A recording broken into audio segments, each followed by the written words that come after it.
In the secluded village of Ogoloma, an ancient grove stood as a monument of dread. As its heart was the towering Baobab tree, its roots twisting into the earth like a serpent's coils.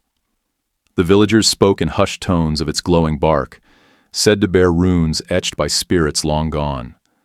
It was forbidden to approach, as it was believed to harbor a curse that consumed all who dared disturb it. Kwame, a defiant young hunter, dismissed these tales as foolish superstition. Under the shadow of night, Kwame entered the grove, the forest eerily silent save for his crunching footsteps. The air thickened, a cold breath brushing his skin.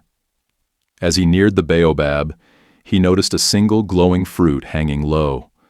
It pulsed faintly, as though alive. Tempted by its beauty, Kwame reached out, plucked it from the branch, and froze. A deafening chorus of whispers erupted around him, their voices ancient and angry. The earth trembled, and the tree seemed to shudder as the curse awakened. Kwame returned to the village with the fruit, its glow faint but persistent. He told no one of his venture, but that night, his hut became a prison of terror. Shadows flickered on the walls, moving with a will of their own. Low, guttural whispers filled the air, their voices overlapping into an endless, oppressive chant. The fruit, lying beside him, seemed to hum with a sinister energy, growing warmer under his touch. By dawn, calamity had struck the village. Livestock lay lifeless in their pens, their eyes glazed with fear. Crops wilted as if scorched by invisible flames, and a chilling wind howled through the settlement.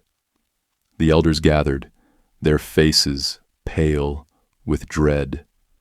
They spoke of the grove and its curse, their voices trembling as they called for answers. Kwame, guilt-ridden, kept silent, his pride chaining his tongue, even as the fruit burned like a brand in his hand. The elders convened beneath the sacred Iroko tree, recounting the tale of the grove's curse. Long ago, a warrior, betrayed and slain under the Baobab's shadow, cursed the land with his dying breath. His spirit, bound to the tree, guarded the glowing fruit, the heart of his anger. To disturb it was to awaken his wrath, and now the village bore the weight of his vengeance. In his hut, Kwame struggled against the growing darkness. The whispers returned, louder and angrier, their words incomprehensible yet terrifying. Shadows stretched across the walls, forming clawed hands that reached for him. The fruit glowed brighter, casting an ominous red hue. Kwame realized the curse would not rest until he returned the stolen fruit, but fear held him in its grip. With the whispers threatening to drive him mad, Kwame knew he had no choice. Under a moonless sky, he returned to the grove, clutching the fruit tightly. The forest seemed alive with malice, each step accompanied by the sensation of unseen eyes. When he reached the Baobab, the tree's glowing runes flared brighter, and the ground beneath it split open. From the shadowed chasm emerged the warrior's ghost, his skeletal form cloaked in roiling darkness. "You have disturbed the sacred heart," the spirit growled, his voice like thunder. Kwame fell to his knees, begging for mercy, but the spirit was unmoved.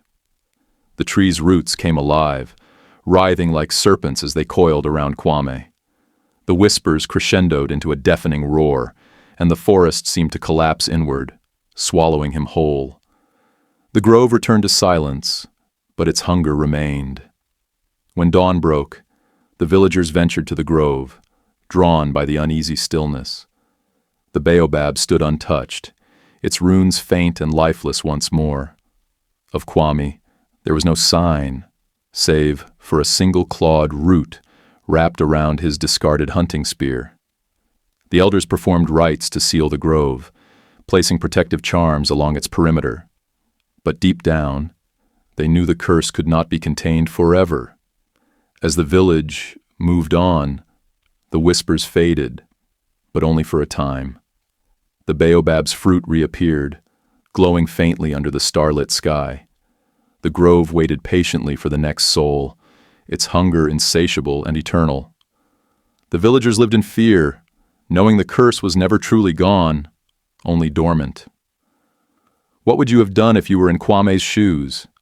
Share your thoughts in the comments below. If you enjoyed this, join us on this journey into the unknown. Like, subscribe, and stay with us.